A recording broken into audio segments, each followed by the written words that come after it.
নমস্কার, CNN 24 এর আজকের সংবাদে আমি শিবানী আপনাদের সবাইকে স্বাগত জানাচ্ছি। প্রথমে দেখে নেব আজকের সংবাদ শিরোনাম। রাজ্যসভার নবনির্বাচিত সাংসদ হিসেবে সুস্মিতা দেবকে উষ্ণ সংবর্ধনা কাছাড় জেলা বিজেপির। শিলচরের ভরাখাই চা বাগান এলাকার পথে যাতায়াতকে ঘিরে চরম উত্তেজনা।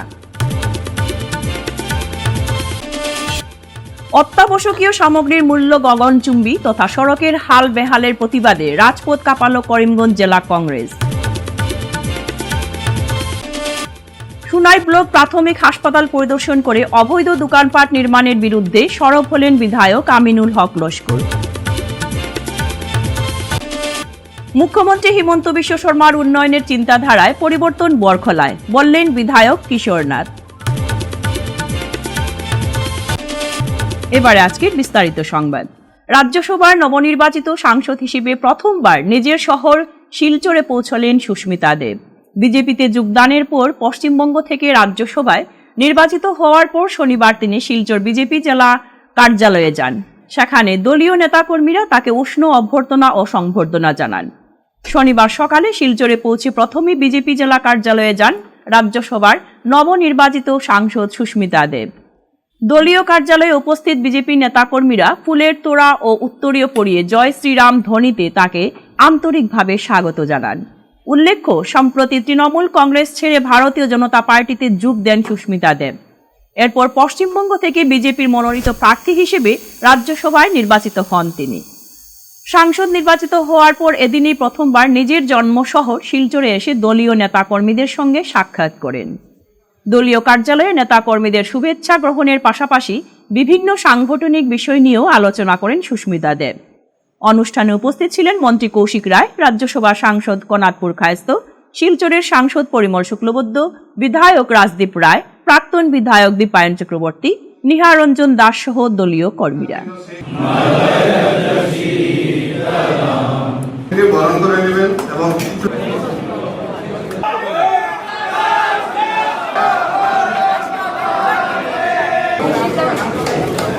জেলা বিজেপির সদ্যীয় সভাপতি সহ যারা আমাদের মাননীয় সাংসদরা আজকে উপস্থিত ছিলেন, বিধায়করা উপস্থিত ছিলেন, বিভিন্ন মোর্চার সভাপতি সভানেত্রী সহ কর্মীরা ছিলেন, সবাইকে ধন্যবাদ জানাচ্ছি যে এত ভালোবাসা আজকে আমাকে দিয়েছে, সম্মান দিয়েছে। এবং আমার বিশ্বাস যে ভারতীয় জনতা পার্টির যে সাংগঠনিক শক্তিটা রয়েছে বরাকে, সেই শক্তি প্রদর্শন আমরা বিধানসভার নির্বাচনেই দেখে নিয়েছি সত্যি বলতে গেলে। কিন্তু আমাদের সামনে নানা রকমের নির্বাচন আসছে, পৌরসভার নির্বাচন আসছে, তারপরে লোকসভার নির্বাচন আসবে। আমার বিশ্বাস যে আমরা সবাই মিলিয়ে যদি কাজ করি বরাক উপত্যকায় বা সমস্ত আসামে, সাংগঠনিক ভাবে আমাদের শক্তি বাড়বে। এবং আমি এটাও বলতে চাই যে যা রেজাল্ট বিধানসভাতে হয়েছে, বরাকের জনতার আশা কিন্তু অনেক বেশি বিজেপিকে। এটাও আমাদের মনে রাখতে হবে, কারণ যারা ভোট দেয় ওরা ভোটের বিনিময়ে উন্নয়ন চায়, উন্নতি চায়, প্রগতি চায়। কিন্তু আজকে মাননীয় মন্ত্রী কৌশিক রায় স্পষ্টভাবে বলে দিয়েছেন যে কি কি পদক্ষেপ উনি নিয়েছেন, বিশেষ করে শিলচরের রাস্তাঘাটের ঠিকঠাক করার জন্য। এবং এই পদক্ষেপটা দুর্দান্ত যে NHIDCL এর কাছ থেকে আমাদের ক্যাপিটাল পয়েন্ট থেকে রাঙ্গিখাইটা নিয়ে স্টেট PWDর হাতে দেওয়া হয়েছে। আমি মনে করি এটা ভালো পদক্ষেপ এবং আমি প্রপোজালটা লিখিতভাবে মুখ্যমন্ত্রীকে দিব যে যত হেভি ট্রাক আজকে এসে ঢুকে যায়, কারণ এটা ন্যাশনাল হাইওয়ে, এটা বন্ধ করাতে হবে, নাহলে এই রাস্তা কোনোদিন ইমপ্রুভ হবে না। এটা আমি মুখ্যমন্ত্রীকে লিখে নিশ্চয়। শিলচরের ভরাখাই চা বাগান এলাকার পথে যাতায়াতকে ঘিরে চরম উত্তেজনা। দীর্ঘদিন ধরে ব্যবহার করা একটি প্রবেশপথ বন্ধ করে দেওয়ার অভিযোগে ক্ষুব্ধ বাগানবাসীরা ভেঙে দিলেন NIT শিলচরের একটি গেট।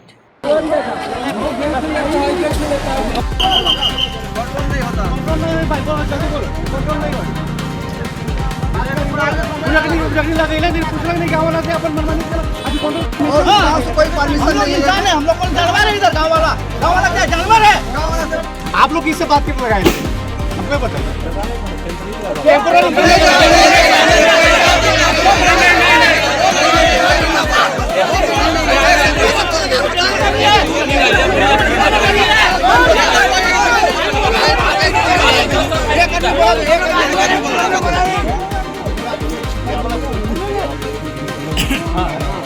भैया हम भी 3 बाइक लेकर आए थे घूम के गया था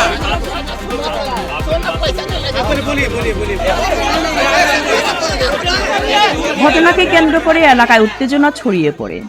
ঘটনাস্থলে পৌঁছায় পুলিশ। শিলচরের ভরাখাই চা বাগান এলাকায় আজ শতাধিক বাগানবাসী বিক্ষোভে সামিল হয়ে এনআইটি শিলচরের একটি গেট ভেঙে দেন। অভিযোগ, ভরাখাই চা বাগানে যাতায়াতের জন্য দীর্ঘদিন ধরে দুটি রাস্তা ব্যবহার করে আসছেন স্থানীয় বাসিন্দারা। এই দুটি পথেই এনআইটি শিলচর ক্যাম্পাসের মধ্য দিয়ে গেছে। বাগানবাসীদের দাবি, বহু বছর ধরে তারা এই পথে নির্বিঘ্নে যাতায়াত করে আসছেন। তবে সম্প্রতি এনআইটি কর্তৃপক্ষ একটি রাস্তা ব্যারিকেড দিয়ে বন্ধ করে দেওয়ার চরম ভোগান্তির মুখে পড়েছেন স্থানীয়রা। তাদের অভিযোগ দেখুন। जैसे काम में एनआईटी से बाहर से आदमी आके काम करत है, हमनी के लेके बजाय काम नहीं देते। एनआईटी हमनी के रहा, एनआईटी जब हमनी के बगान था तो बगान से यदि जा हमनी के लेकर के काम धंधा नहीं देते, ओकर बाद गेट लगाते, घास काटे नहीं देते, स्कूल जावे नहीं देते, पट्टी पट्टी रास्ता देले, वो रास्ता कादा है टूट गए भांग गए। वैसे हमनी के लेके कोनो अत्याचार हो जाए तो एक संभाल के दी। मैं बोराखाई का रहने वाला हूँ।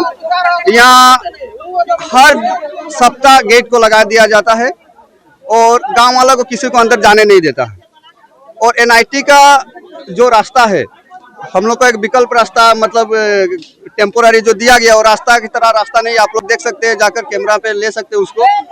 और कोई नोटिस नहीं देता, सबसे बड़ी बात एक भी नोटिस नहीं है। और एनआईटी का जो सिक्योरिटी कंपनी है, सिक्योरिटी कंपनी इसको डील करता है, सिक्योरिटी कंपनी इसको ये करता है। एनआईटी की अथॉरिटी सामने नहीं आना चाहता है। सिक्योरिटी कंपनी आज है कल चले जाएगा रास्ता बंद कर तो हम गांव वाले कहाँ जाएंगे? हमको चाहिए सिक्योरिटी कंपनी से हम बात करना नहीं चाहते हैं, हमको एनआईटी के अथॉरिटी से बात करना है। एनआईटी का अगर अथॉरिटी ये रास्ता बंद किया है तो नोटिस देकर बंद करे, क्यों बंद किया, क्या रीजन है बंद करने के, ये हमको पूरा स्पष्ट चाहिए। उनको यही कहना चाहेंगे कि ये जो आसपास का जो गांव है, कोई भी इंस्टीट्यूट हो या बड़े कोई उद्योग हो, उनका एक दायित्व बनता है कि आसपास के गांव को वो डेवलप करे। लेकिन यहाँ पर एनआईटी होते हुए आज कम से कम 25-30 साल हो गया है, लेकिन गांव का एनआईटी को से कोई भी डेवलपमेंट नहीं है, कोई भी डेवलपमेंट नहीं है। इतना बड़ा संस्था होने के बाद आज हम लोग का जो गांव का चा बागान के लोग हैं, उनको एनआईटी के अंदर घास काटने नहीं दे रहा है। तो ये जो डायरेक्टर है, इनको मैं कहना चाहूँगा कि आप गाँव वाले के प्रति इतना सख्त मतलब ना हो, सख्ती से पेश ना आए तो अच्छा होगा। অত্যাবশ্যকীয় সামগ্রীর মূল্য গগনচুম্বী তথা সড়কের হাল অত্যাধিক বেহাল এ নিয়ে রাজপথ কাঁপালো করিমগঞ্জ জেলা কংগ্রেস।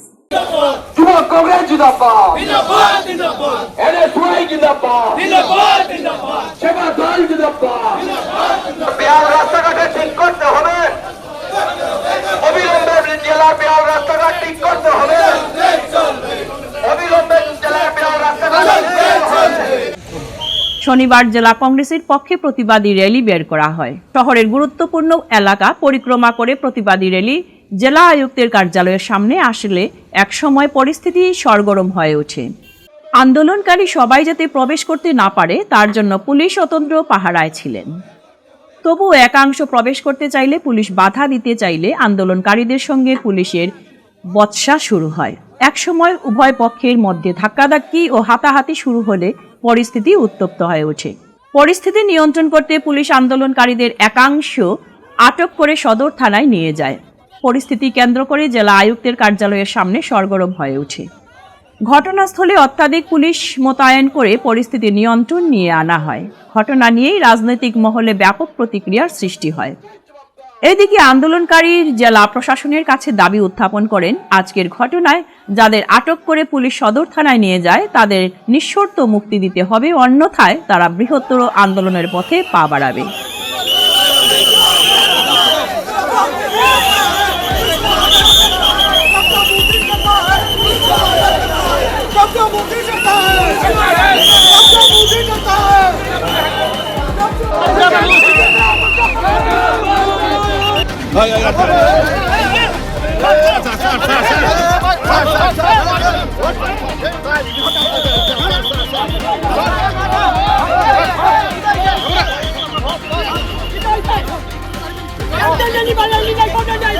হাসপাতালে কোনো অবস্থা জেলার ভিতরে সমস্যা নেই, আমরা আন্দোলন জানাইছি।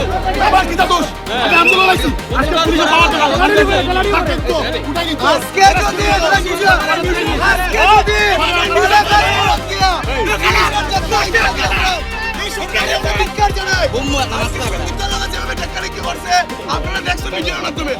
আজকে জলের সমস্যা, রাস্তাঘাটের সমস্যা, আপনার সিভিলের সমস্যা হলে তো আমরা মারতেও পারি না, মেমোরেন্ডাম দিয়ে অসুস্থ হয় না।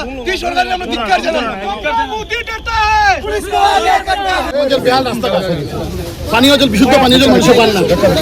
তারপরে সিভিল হাসপাতালের কি অবস্থা, এই সব নিয়ে আজকে জেলা কংগ্রেসের উদ্যোগে আমাদের জেলা কংগ্রেস সভায় তাপস প্রকাশিত এবং আমাদের বিভিন্ন শাখা সংগঠনের উদ্যোগে আজকে আমরা একটা প্রতিবাদ মিছিল করছি। কারণ জেলাবাসী ক্লান্ত হয়ে গেছে। আজকে এই বাজে রাস্তাঘাট, আজকে জল পান না, শুদ্ধ পানীয় জল পান না, আজকে করিমগঞ্জ সিভিল হাসপাতালে নানান অসুবিধা। এই কারণে আজকে আমরা এখানে একটা মেমোরেন্ডাম এবং শান্তিপূর্ণ মিছিল দেওয়া চাইছি। কিন্তু এখানে বিভিন্ন ধরনের অজুহাত দেখাইয়া আমরা মিছিলটা আটকানি হওয়ার এবং আমরা প্রায় বলপূর্বক মানে পরে দেখি এবং মার করিয়া রাখো, তোমাকে চিনিয়ে রাখবো বলপূর্বক, মানে এই ধরনের বিভিন্ন ধুমকি দেওয়া হয়েছে। কারণ আমি ধমকিতে ডরাই না, এই কারণে আমরা ড্রাগসের ব্যবসা করি না, না আমরা 2 নম্বরের কোনো ব্যবসা করি। আমরা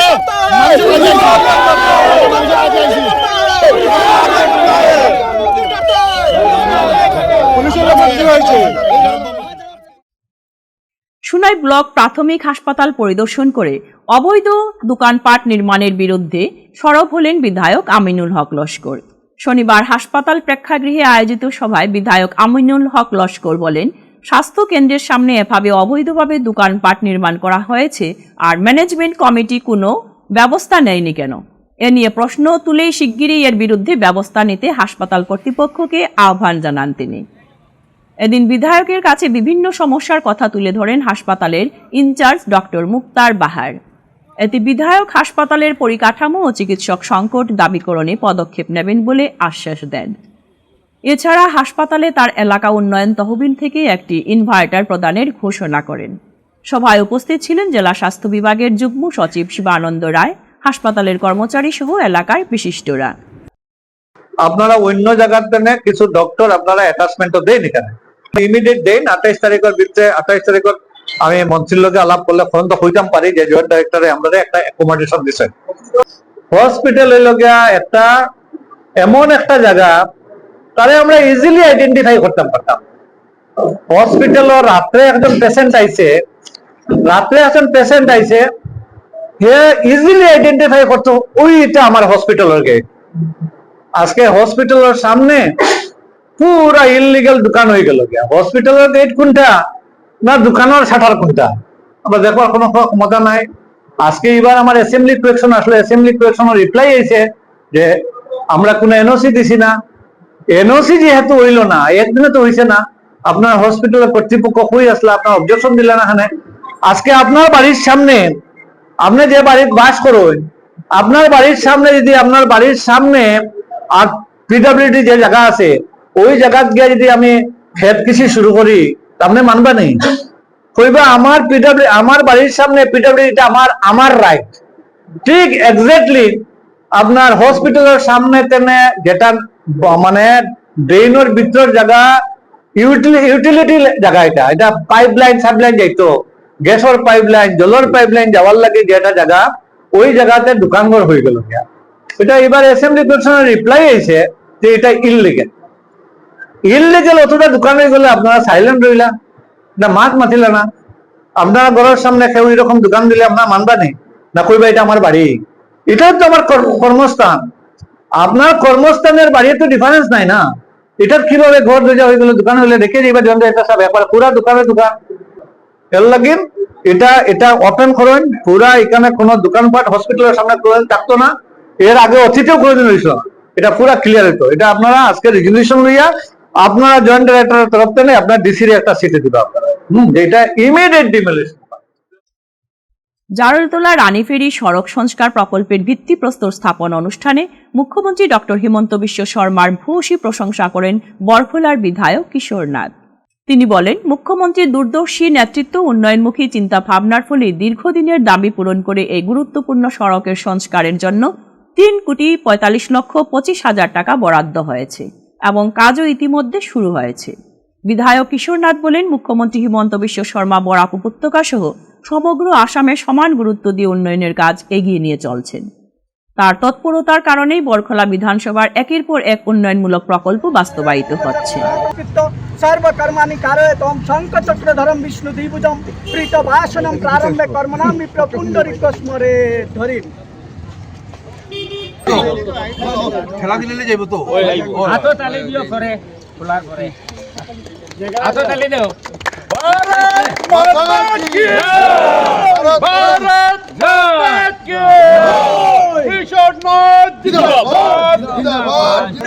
সেটা আপনি দেখতে পাচ্ছেন আমাদের জাগালতলা বাজার থেকে শুরু করে দুর্গাপুর পর্যন্ত টোটাল লেন্থ আছে 2.78 কিলোমিটার।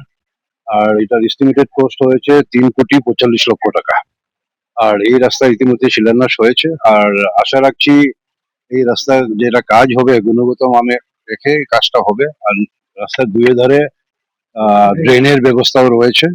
আর এই রাস্তাটা খুব মানে সময়ের মধ্যেই, যতদিন সময়সীমা দেওয়া আছে সময়সীমার মধ্যেই সম্পূর্ণ করা হবে বলে আমি আশা রাখছি। যার জন্য আজকে আমি এখান থেকে আমাদের আসামের মাননীয় মুখ্যমন্ত্রী ডক্টর হিমন্ত বিশ্ব শর্মা মহাশয়কে ধন্যবাদ দিচ্ছি যে উনারই চেষ্টায় উনারই যে আমাদের সঙ্গে যে বলেছেন বা আসামের জনগণকে যে বলেছেন যে কথাগুলো যিনি সবসময় বলেন যে উন্নয়ন, সেই উন্নয়নের একটা প্রথম আমরা দেখতে পাচ্ছি। আমি বিধায়ক হওয়ার পর এই সবচেয়ে প্রথম এই পিডব্লিউডি রাস্তার একটা আজকে শিলান্যাস করা হলো, যার জন্য মাননীয় মুখ্যমন্ত্রী মহাশয়কে আমি ধন্যবাদ জ্ঞাপন করছি। সেটাই দেখুন, সেটার জন্য আমি আবারও আমাদের সর্বকালের সর্বশ্রেষ্ঠ মুখ্যমন্ত্রী ডক্টর হিমন্ত বিশ্ব শর্মা মহাশয়কে আমরা ধন্যবাদ দিচ্ছি যে অন্য সময় আমরা দেখতে পাই সবসময় যে কোনো জায়গায় কোনো কিছু একটা দরকার হলে ডিমান্ড করতে হয়, ধর্ণা ধরতে হয়, অনেক আন্দোলন করতে হয়, তারপর অনেক মেমোরান্ডাম দিতে হয়, তারপরে গিয়ে সেটা পাওয়া যায়। কিন্তু আমাদের মাননীয় মুখ্যমন্ত্রী মহাশয় সেই কাজের জন্য না ধর্ণা ধরতে হয়েছে না কোনো মেমোরান্ডাম দিতে হয়েছে। উনি বুঝেছেন যে প্রত্যেকটা জায়গায় আসামের এখন বিভিন্ন জায়গায় বিভিন্ন সমষ্টিতে সেই অসুবিধাটা রয়েছে, সার্কেল অফিসের দরকার রয়েছে। সেটা উনি নিজে বুঝেই আসামের মধ্যে যে কয়টা জেলাতে সার্কেল অফিস ছিল না প্রত্যেকটা জেলায় সার্কেল অফিস দেওয়া হয়েছে। সেই একইভাবে আমাদের বরখলাতেও দেওয়া হয়েছে। আর বরখলাটা তো আপনারা জানাই রয়েছে, ডিলিমিটেশন পর বরখলাটা জিওগ্রাফিক্যালি অনেক বড় হয়েছে। মানে আগে তো ছিল বরখলার এবং কি বলে শ্রীকুনা, শালচপা দুইটাই ছিল। তো এইবার কি হয়েছে, বরখলা, শ্রীকুনা, তাপাং এবং চাতলা, এটা মানে অনেক বড় হয়েছে এলাকাটা। সেটা নিয়ে আমরা মিডিল পোর্শন নিয়ে কোথায় জনগণের সবার সুবিধা হয় সেটা নিয়ে সবার সঙ্গে ডিসকাস করে বসে সেটা আমরা জায়গা সিদ্ধান্ত। এআইডিএসওর কেন্দ্রীয় কাউন্সিলের আহ্বানে সাড়া দিয়ে সমস্ত দেশের সাথে সঙ্গতি রেখে আসামের করিমগঞ্জ জেলা কমিটির 18 জুলাই এক বিক্ষোভ কর্মসূচি পালন করে। এদিন সংগঠনের কর্মীরা জেলা কার্যালয় থেকে একটি স্কোয়াড মিছিল বের করে। ঘন ঘন প্রশ্নপত্র ফাঁস হচ্ছে কেন, শিক্ষামন্ত্রী জবাব চাই, জবাব দাও। সোনম ওয়াংচুককে বলপূর্বক আবদ্ধ করে অনশন কর্মসূচি ভঙ্গ করার পদক্ষেপ কেন গ্রহণ করা হলো, জবাব চাই। সম্পূর্ণভাবে ব্যর্থ এনটিএ কে অবিলম্বে বাতিল করতে হবে। কেন্দ্রীয় শিক্ষামন্ত্রী ধর্মেন্দ্র প্রধানের পদত্যাগ, সরকারি শিক্ষা ব্যবস্থা রক্ষা করতে হবে ইত্যাদি স্লোগানে আকাশ বাতাস মুখরিত করে তুলেন তারা।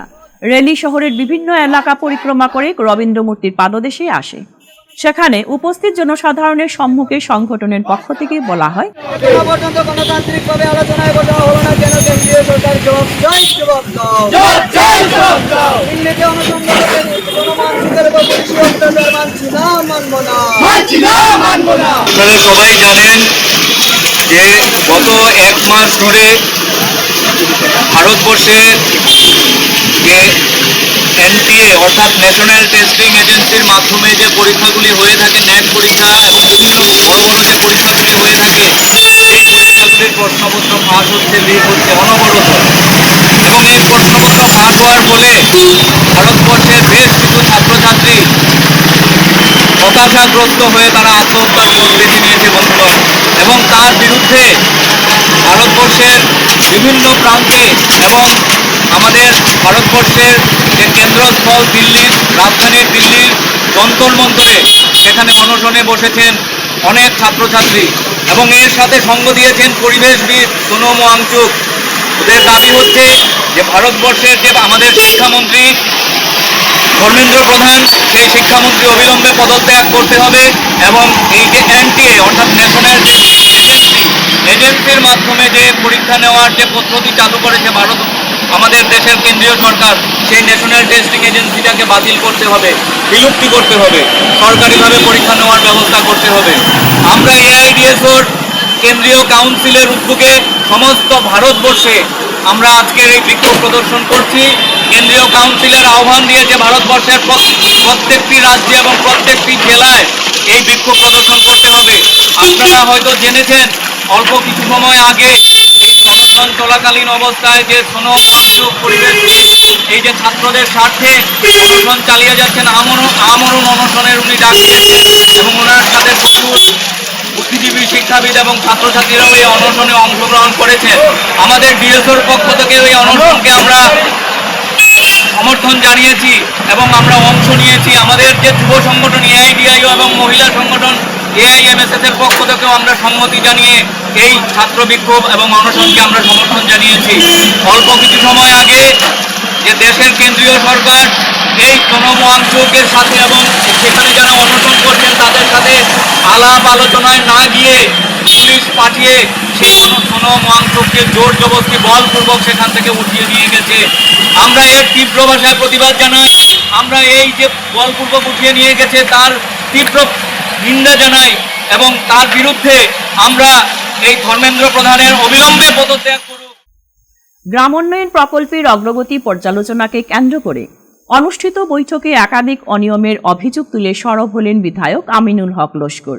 বৈঠকে জিপি সেক্রেটারি, জেআরএস, জিপিএস, এইই সহ সংশ্লিষ্ট একাধিক দায়িত্বপ্রাপ্ত আধিকারিকের অনুপস্থিতি নিয়ে তিনি গভীর উদ্বেগ প্রকাশ করেন। গুরুত্বপূর্ণ এই বৈঠকে কর্মকর্তাদের অনুপস্থিতিকে তিনি দায়িত্বজ্ঞানহীনতার পরিচয় মন্তব্য করেন।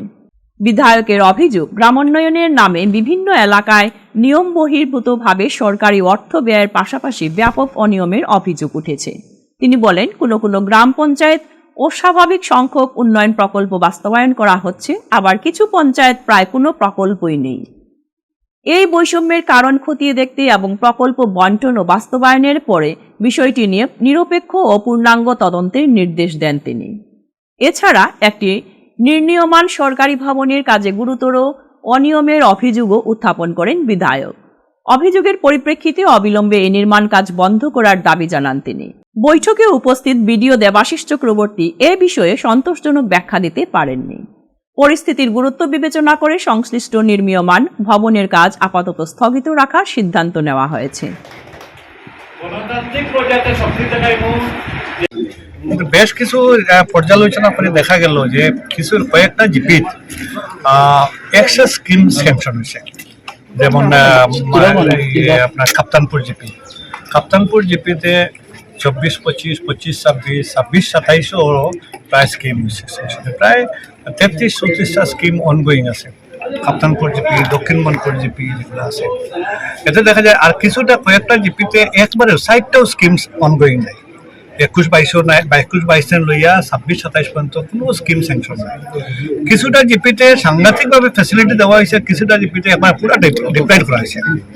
এই যে পক্ষপাতিত্বমূলক কি কারণে হইল, জিপির এখানে ডিপ্লয়েড করে রাখা হইল বেশ কিছুটা জিপি। 9টা জিপির মধ্যে 60টা জিপিতে খুব কাজ চলে, আর 5টা জিপিতে কোনো কাজও নাই। এতে কি হয়েছে, এই জিপির কোনো ডেভেলপমেন্ট থেকে বঞ্চিত হয়েছে। আর বেশ কিছু দেখা গেছে যে কাজ হয়েছে না, কিন্তু মেটেরিয়ালস ফ্রিজিং হয়ে গেছে, পেমেন্ট ফ্রিজিং হয়েছে, এরকম আছে। আমি ডিসির নলেজে নিমু, আমরা ডিসি, বিডিও, ম্যাজিস্ট্রেট সব নিয়ে আমরা ইঞ্জিনিয়ার লইয়া এগুলা স্কিম দেখুন। আর বেশ কিছুটা হয়েছে এরকম যে বিবিজি রামজি স্কিম, যেটা যে সোনাই এখনো পর্যন্ত কোনো গাঁওসভা করা হয়েছে না, কোনো স্কিম লিস্টও নেওয়া হয়েছে না। কিন্তু অঘোষিতভাবে কিছুটা জিপিএ তারা লিস্টটা নিয়ে মানে অনলাইন করে দিছে। কিভাবে করে অন্য জিপি এখানে হয় না, এই জিপি এখানে হইল। আর যেহেতু অন্য জিপিতে কোনো গাঁওসভা হইল না, আজকে সেক্রেটারিগুলো কইছেন যে বিবিজি রামজি নিয়ে কোনো গাঁওসভা হয়েছে না। গাঁওসভা করিয়া নিরপেক্ষভাবে লিস্ট করার লাগে আমরা আজকে অনুরোধ করছি ভিডিও অল স্টাফ। কিন্তু দেখা গেছে যে সোনাইয়ের খাজর যে মানে কোয়ালিটি, আজকে আমরা সোনাই ব্লক হইয়া 15 ফাইন্যান্সর সেকেন্ড ইনস্টলমেন্টর এটা এপি হেডর একটা কাজ দেখলাম এখানে এই যে পিছনেও আছে। এখানে দেখা গেছে যে এখানে 13,28,000 টাকার একটা 800 টাকা 850 টাকার একটা বিল্ডিং গ্রান্ট হয়েছে। কিন্তু অ্যাজ পার পিডব্লিউডি নর্মস, যেটা পিডব্লিউডি কোনো বিল্ডিং, সরকারি কোনো বিল্ডিং 3 ইঞ্চি ওয়াল দিয়ে কোনো টিএস হয় না।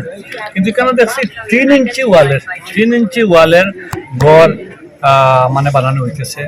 আর মাঝে দিয়া 3 ফুটের করিডোর, 3 ফুটি করিডোরে যদি অফিস ঘর নির্মাণ হয় আর ওই সময় যদি আর্থকুইক হয় তো ওই ঘরও মানুষ সেভ হইতো না, কারণ 3 ইঞ্চি ওয়াল আর্থকুইকের লাগে সবচেয়ে বড় ডেঞ্জারাস। এর লাগে এটারে আনসাইন্টিফিক ভাবে বানানো হয়েছে। আমরা ভিডিওরে কইছি এটা বন্ধ করা হোক, আর এটা এস্টিমেট দেখার লাগে। আজকে ব্লকে আমার এটার এস্টিমেট দেখাইতে পারছে না। আজকের সংবাদ এ পর্যন্তই। নমস্কার।